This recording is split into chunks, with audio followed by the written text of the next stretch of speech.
Hello යාළුවනේ, ඉතින් ඔයාලට පේනවා දැන් වැස්ස එක්ක සම්පූර්ණයෙන්ම වගාව සවුත් වෙලා තියෙන්නේ, විනාශ වෙලා ගොඩක් ඉඟුරු පඳුරු. ඔයාලට පේනවා මේ අල සවුත් වෙලා අධික වර්ෂාව එක්ක ඒ වගේම දැන් පැලවෙන්නත් වෙනවා සමහරක් ඒවා.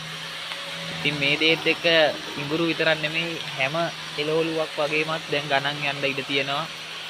ඒ වගේම මේ පහුගිය දවස්වල හොරුන්ගෙනුත් හානි සිද්ධ වෙලා තිබ්බා. මට වැඩි ඉඟුරු වගාව බලන්න බැරි වුණා. ඉතින් මේ දේවලුත් එක්ක සම්පූර්ණයෙන්ම දැන් ඉඟුරු වගාව විනාශ වීගෙන වගේ තියෙන. ඉතින් හොඳාලක් තියෙනවා.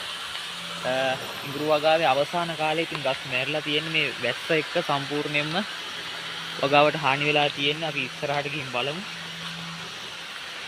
ඉතින් හොඳට තිබ්බ ඉඟුරු වගාවක් දැන් අවසාන කාලේ නඩත්තු කරගන්නත් බැරි වුණා වැස්ස එක්ක. ඒ වගේම අවුරුද්දේ සෑහෙන කාලයක් වැස්ස ලැබිච්ච හින්දා තමයි මේ වගේ තත්ත්වයක් උදා වෙලා තියෙන්නේ. ඉතින් කවුරුත් වගා කරන එක නවත්තන්න එපා. ඒ වගේම දැන් ඉඟුරු වලට විතරක් නෙමෙයි හැම එළවලුවකටම වගේ හොඳ මිලක් එන්න ඉඩ තියෙනවා. මොකද මේ වැස්ස එක්ක හැම දෙයක්ම ගණන් යන්න පුළුවන්. ඒ දේවලුත් එක්ක පොඩ්ඩක් ඔයාලා වෙළඳපොළ පිළිබඳව අවබෝධයෙන් අවධානයෙන් ඉන්න. මේ පේන්නේ ඔයාලට හොඳ ඉඟුරු පඳුරු, ලොකු ඉඟුරු වල සම්පූර්ණයෙන්ම දැන් මේ නඩත්තු කරගන්න බැරි වෙලා තියෙනවා. පස් දාලා වහගන්න බැරි වෙලා තියෙනවා.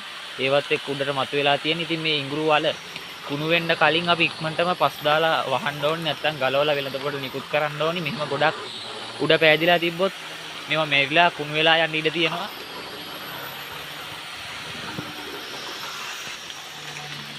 ඔයාලට පේන්නේ මේ මම පොලිතින් මලු ටිකක වගා කරලා තිබ්බ ටික, ඒ වගේම අර පල්ලේ හිටවලා තිබ්බ ඉඟුරු ටික දැන් සම්පූර්ණයෙන්ම ගස් ටික මැරිලා තියෙන්නේ.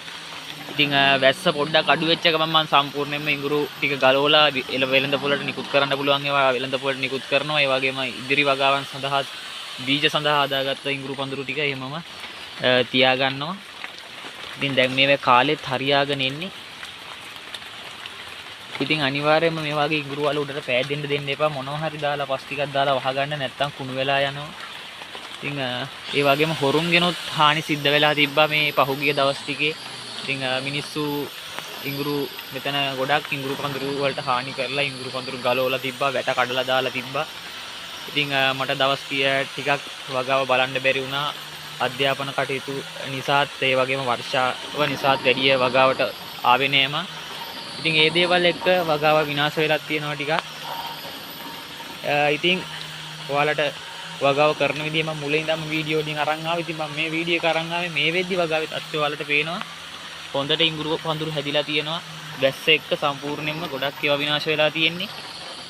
දැන් මේ සමහරක් පඳුරු නම් අපි වැළුවොත් මේ තියෙන්නේ විනාශ වෙලා. ඉතින් මේ වගේ විනාශ වෙලා තියෙනවා හුඟක් ඒවා. ඉස්සරහට ගිහින් බලමු. ඉතින් මේ වගේ ඉඟුරු අල පෑදිලා තියෙනවා. මේ වෙන අර සම්පූර්ණයෙන්ම මේ ඉඟුරු වලේ උඩට මතුවෙච්ච ගමන් මේ ගහ මැරෙන කාලේ හින්දා ඒ වදිගේ වතුර බැස්සොත් සම්පූර්ණයෙන්ම කුණු වෙනවා. ඉතින් මේ තියෙන ඒ වගේ ඉඟුරු පඳුරු ටිකක් ඒ වගේම කිහිපයක් අර හරියනම් ගොඩක් ඒවා පොරු ගලවලා තියෙන්නේ. ඉතින් අර පල්ලේ ටිකක් තියෙනවා. ඒ ටික නම් බීජ සඳහාමයි හිටවලා තියෙන්නේ. අපි ඒ ටිකත් බලමු. ඒ ටික ටිකක් හොඳ තත්ත්වෙන් තියෙනවා තාම. ඉතින් මේ වගේ තමයි. ඉතින් මේක ගොඩේ හිටවුව එකත් යම්කිසි පාඩුවක් වෙලා තියෙනවා මේ වෙලාවේ. වතුර රැඳිලා වැඩි. ඉතින් මම ඉදිරි වගාව ටිකක් වෙනස් විදිහකට තමයි කරන්න හිතන් ඉන්නේ. කාණු දාලා බිම හදලා ඉවර වෙලා මීටවත් වඩා සැහැල්ලු පස් මාධ්‍යයක් යොදාගෙන. මොකද මේ රොන් මඩ සහිත පස් තමයි ගොඩක්ම මේ වගාව වැරදුනේ මට යොදාගත්ත හින්දා.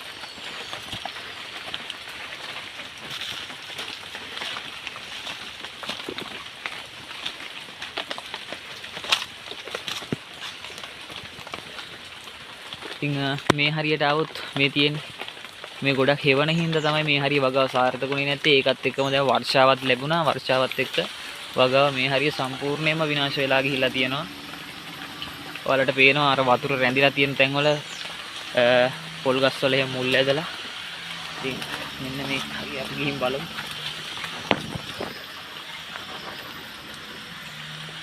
හොඳ ඉඟුරු පඳුරක් ඔයාලට වැළුවා හැකෙන්නේ.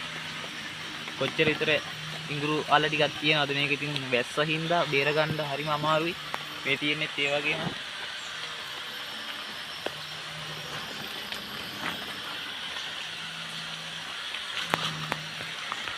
ටික එහාට යන්නත් අමාරු ඉඟුරු පඳුරු ටික මෙයා වෙලා ඉතින්නේ.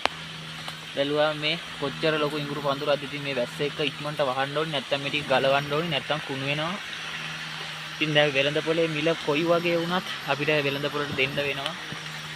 නැත්තම් මේවා විකුණ ගන්න වෙන්නේ නැහැ. එහෙම නැති වුණොත් විනාශ වෙලා යනවා වගාව.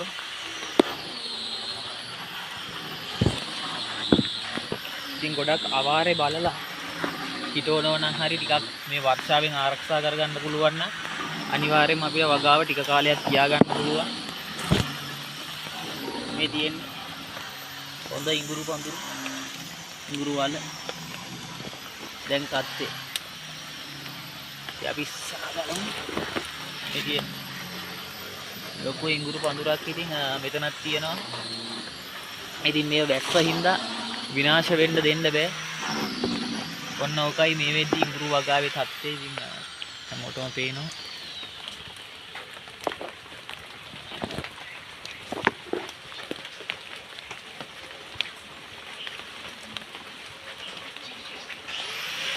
ඉතින් ගොඩක් හොඳට තිබ්බ වගාවක් මෙන්න මෙහෙමයි දැන් වගාවට අවසාන හරියට එද්දි තත්ත්වය. ඉතින් ගොඩක්ම මේ ඉඟුරු වගාව සවුත් වෙන්න හේතුව තමයි සැහැල්ලු පස්මාද්දයක් යොදා ගැනීමට බැරි වීමත් එක්කම මේ වර්ෂාව එක්ක නඩත්තු කටයුතු කරගෙන මේ ඉඟුරු වල උඩට පෑදෙන ඒවා අපිට වහගන්න බැරි වුණා. ඉතින් ඒ දේවලුත් ඒ වගේම ගොඩක් කට්ටිය හානි කරලා තිබ්බ වගාව ආරක්ෂාවට තිබ්බ ගැටවල් විනාශ කරලා ඉඟුරු පඳුරු ගලවලා.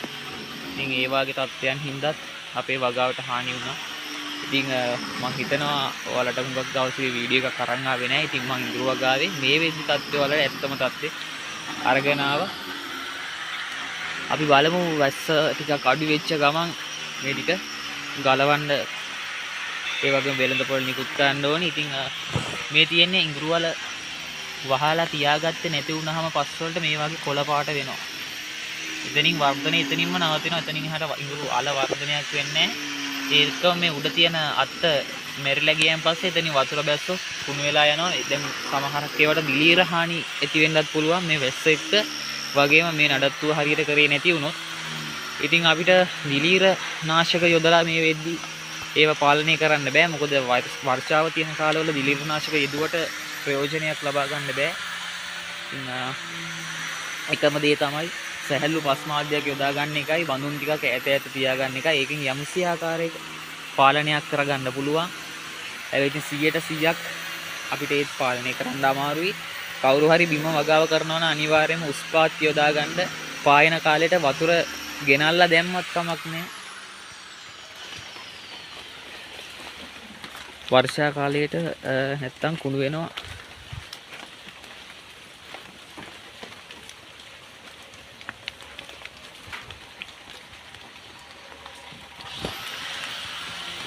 ඉතින් මේ තියෙන්නේ ලොකු ඉඟුරු වල කොළ පාට වෙලා අපිට මේවා පස් දාලා වහ ගන්න බැරි වෙච්ච හින්දා